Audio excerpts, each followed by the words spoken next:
जिंदगी की हर उस रात के लिए जब आपने तकिए में आंसू छुपाए, हर उस पल के लिए जब किसी ने आपका विश्वास तोड़ा, हर उस दिन के लिए जब आप खुद से भी हार मानने लगे थे। आपके इन सभी सवालों का जवाब हमें श्रीमद् भगवद गीता ने दिया है। आपने हमारे साथ उस ज्ञान की गहराइयों में कदम रखा जहां श्री कृष्ण के शब्द सिर्फ सुनाई नहीं देते बल्कि आत्मा को स्पर्श करते हैं। आपने उन कहानियों को सुना जिनमें कर्म की आग थी, मोह का भ्रम था, आत्मा की पुकार थी और भक्ति की अमृत वर्षा थी। हर कहानी एक आईना थी जिसमें आपने अपने जीवन की थकावट देखी, अपने टूटते हुए हौसलों को पहचाना और श्री कृष्ण की आवाज को सुना, डरो मत, मैं हूं ना। अब आप पहुंच चुके हैं उस आभासी द्वार पर जहां गीता केवल ग्रंथ नहीं, एक जीवन शैली है, जहां शब्दों में दर्शन है और दर्शन में मुक्ति है। आपका स्वागत है कृष्णा विगुल में। यह केवल एक YouTube चैनल नहीं है, यह एक संग्राम है उस अंधकार के खिलाफ जिसने आज के युग में मनुष्य की चेतना को जकड़ रखा है। यहाँ हर वीडियो, हर श्लोक, हर कहानी आपके भीतर के अर्जुन को जगाएगी। यहाँ श्री कृष्ण आपकी हार को समझेंगे और आपका सारथी बनेंगे। अगर आपने इन कहानियों में अपनी जिंदगी का हिस्सा देखा हो, अगर आपने इन शब्दों में ईश्वर की सच्चाई को महसूस किया हो, तो आज ही चैनल की सदस्यता, मेंबरशिप लेकर इस कृष्णा विगुल परिवार का हिस्सा बन जाइए, क्योंकि आप अकेले नहीं हो।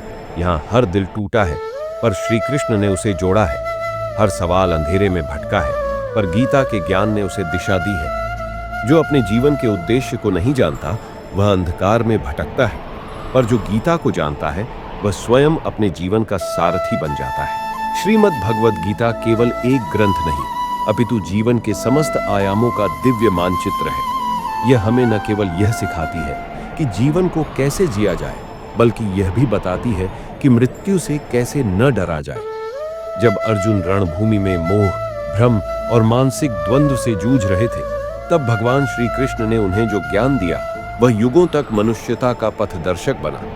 आज भी गीता की एक एक पंक्ति हमें सिखाती है कि मोह, शोक, क्रोध, वासना, अहंकार और लोभ जैसे मनोविकारों पर विजय कैसे प्राप्त करें। श्री कृष्ण कहते हैं, न जायते म्रियते व कदाचिनायम भूत्वा भविता व न भूय अजो नित्य शाश्वतोयम पुराणो न हन्यते हन्यमाने शरीरे। अर्थ, आत्मा न कभी जन्म लेती है न कभी मरती है, वह नित्य है, शाश्वत है, पुरातन है। शरीर नष्ट हो सकता है, आत्मा नहीं। जीवन में आने वाली हर समस्या, हर संघर्ष, हर हार विजय के पीछे हमारे अपने कर्मों का हाथ है। भाग्य के नाम पर जो रोते हैं वे गीता को नहीं समझते। कृष्ण कहते हैं, तू सिर्फ कर्म कर, फल की चिंता मत कर। कर्म ही तुम्हारा धर्म है, परंतु यह कर्म आत्मज्ञान, विवेक और संकल्प के साथ होना चाहिए, न कि आसक्ति और लालसा से। श्री कृष्ण समझाते हैं कि मन को जीतने वाला ही सच्चा योद्धा है। जो अपने मन पर नियंत्रण नहीं रख पाता वह बाह्य संसार पर क्या नियंत्रण करेगा। उद्धरेदात्मनात्मानं नात्मानं वसादयेत आत्मैव ह्यात्मनो बंधुरात्मैव रिपुरात्मनः। अर्थ, मनुष्य को अपने द्वारा ही स्वयं का उद्धार करना चाहिए। मनुष्य स्वयं का मित्र भी है और शत्रु भी। आत्मा का ज्ञान, कर्म का विवेक, भक्ति का प्रेम और ध्यान की एकाग्रता, ये चार स्तंभ गीता में बार बार प्रतिध्वनित होते हैं। मनुष्य का दुख उसके अपने भीतर ही है, क्योंकि उसने अपने आप को बाहरी पहचान से जोड़ लिया है। श्री कृष्ण कहते हैं, तू शरीर नहीं है, तू आत्मा है। यह आत्मबोध ही दुखों का नाश करता है। जब तक हम केवल अपने शरीर, पद, रूप और संबंधों को ही मैं समझते रहेंगे, तब तक हम भटकते रहेंगे। पर जब हम मैं को परमात्मा के अंश के रूप में पहचान लेंगे, तब सारा भ्रम मिट जाएगा।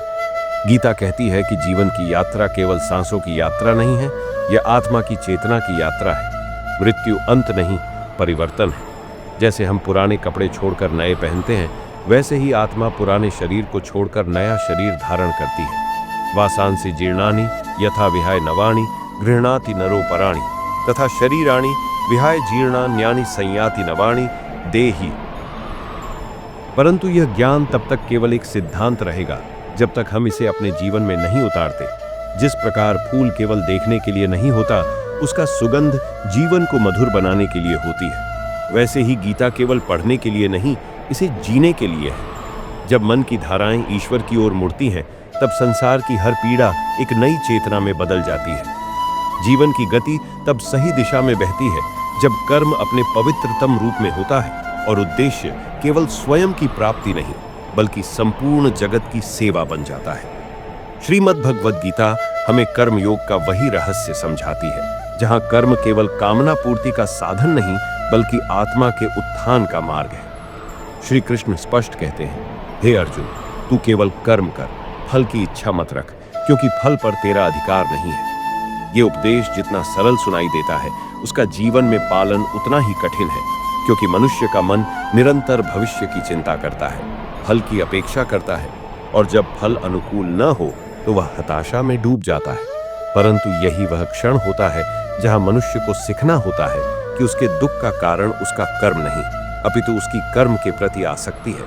श्री कृष्ण कहते हैं, कर्मण्येवाधिकारस्ते मां फलेषु कदाचन मां कर्म फल हेतुर्भुर्मा ते संगोस्त्व कर्मणि। अर्थ, तेरा अधिकार केवल कर्म पर है, फल पर नहीं। कर्म के फल की इच्छा मत कर और न ही कर्म न करने में आसक्त हो। एक स्थिर चित्त वाला व्यक्ति दुनिया को बदलने की चेष्टा नहीं करता, वह स्वयं को बदलता है और फिर संसार उसके अनुसार ढलने लगता है। यही वह गीता का गूढ़ रहस्य है जो हमें सिखाता है कि परिस्थिति चाहे जो भी हो पर मन की स्थिति सम होनी चाहिए। सुख और दुख, लाभ और हानि, जय और पराजय, इन सभी में संभव ही योग है। गीता कहती है कि जब मनुष्य अपने कर्म को ईश्वरार्पण कर देता है तब वह कर्म उसके लिए बंधनकारी नहीं रहता। जैसे कमल का फूल जल में रहकर भी जल से अछूता रहता है, वैसे ही निष्काम कर्मी संसार में रहकर भी संसार से अछूता रहता है। ब्रह्मण्याधाय कर्माणि संगम त्यक्त्वा करोति यः लिप्यते न स पापेन पद्मपत्रमिवाम्भसा। अर्थ, जो व्यक्ति ब्रह्म में स्थित होकर और आसक्ति का त्याग कर कर्म करता है वह पापों से लिप्त नहीं होता, जैसे कमल का पत्ता जल से अछूता रहता है। इसलिए गीता हमें केवल जीवन का ज्ञान नहीं देती, वह हमें जीवन जीने की कला सिखाती है। ये कला केवल अध्ययन से नहीं आती बल्कि आत्म साधना से आती है। एक ऐसा साधक जो प्रतिदिन गीता के उपदेशों को मनन करता है वह धीरे धीरे अपने भीतर के विकारों को जला डालता है। जैसे अग्नि लकड़ी को भस्म कर देती है वैसे ही ज्ञान रूपी अग्नि अज्ञान को भस्म कर देती है। श्री कृष्ण कहते हैं, अग्नि सर्वभूतेषु तस्याम बुद्धि स्थिता मम ज्ञानाग्नि सर्वकर्माणि भस्मसात् कुरुते तथा। अर्थ, ज्ञान की अग्नि सारे कर्मों को भस्म कर देती है, ठीक जैसे अग्नि लकड़ी को राख बना देती है। इसलिए यह आवश्यक नहीं कि हम 700 श्लोक कंठस्थ करें, परंतु आवश्यक यह है कि हम एक भी श्लोक को पूर्ण आस्था, श्रद्धा और अनुभव से जी लें। यही सच्चा गीता पथ है। जिसने आत्मा को जान लिया उसके लिए न जीवन सुख है न मृत्यु भय है, उसके लिए बस शांति है, पूर्ण शांति। मनुष्य सदा से मृत्यु से डरता आया है क्योंकि वह शरीर को ही अपना अंतिम सत्य मानता है। वह जन्म को उत्सव समझता है और मृत्यु को दुख, पर श्रीमद् भगवद गीता इस अज्ञान को तोड़ती है। वह हमें बताती है कि आत्मा न जन्म लेती है न मरती है, वह सदा है, शाश्वत है, नित्य है। जिस क्षण मनुष्य को यह आत्मज्ञान हो जाता है उसी क्षण उसके भीतर से मृत्यु का भय समाप्त हो जाता है और तब जीवन अपने शुद्धतम स्वरूप में प्रकट होता है। श्री कृष्ण कहते हैं, हे अर्जुन, यह आत्मा न जल से गीली होती है, न अग्नि से जलती है, न वायु से उड़ती है और न ही किसी अस्त्र से काटी जा सकती है। यह आत्मा अविनाशी है। नयनम छिंदन्ति शस्त्राणि नयनम दहति पावका न चैनम क्लेदयन्त्यापो न शोषयति मारुतः। अर्थ, आत्मा को कोई शस्त्र काट नहीं सकता, अग्नि जला नहीं सकती, जल गीला नहीं कर सकता और वायु सुखा नहीं सकती। यह ज्ञान केवल दर्शन नहीं बल्कि मुक्त जीवन का आधार है। जब यह समझ जन्म लेती है कि शरीर केवल एक वस्त्र है जिसे आत्मा समय आने पर बदलती है, तब हम मृत्यु को वैसा ही स्वीकार करने लगते हैं जैसे हम नींद को, विश्राम का एक नया चरण। श्री कृष्ण हमें याद दिलाते हैं कि मृत्यु केवल एक द्वार है जिससे गुजरकर आत्मा अपने अगले कर्मों के अनुसार नया शरीर धारण करती है। जिस प्रकार एक यात्री एक स्थान से दूसरे स्थान को जाता है वैसे ही आत्मा देह परिवर्तन करती है। यह परिवर्तन भयावह नहीं, प्राकृतिक है। जो व्यक्ति इस ज्ञान को धारण कर लेता है वह ना मृत्यु से डरता है ना जीवन से मोह करता है। उसे पता होता है कि यह संसार एक मंच है जहां आत्मा केवल अपनी भूमिकाएं निभा रही है, परंतु यह आत्मा, यह चेतना इस संसार में भटक क्यों रही है, क्योंकि उसने ईश्वर को भुला दिया है। गीता कहती है कि जब आत्मा ईश्वर से जुड़ जाती है तो उसे यह संसार बंधन नहीं लगता, बल्कि एक सेवा बन जाता है।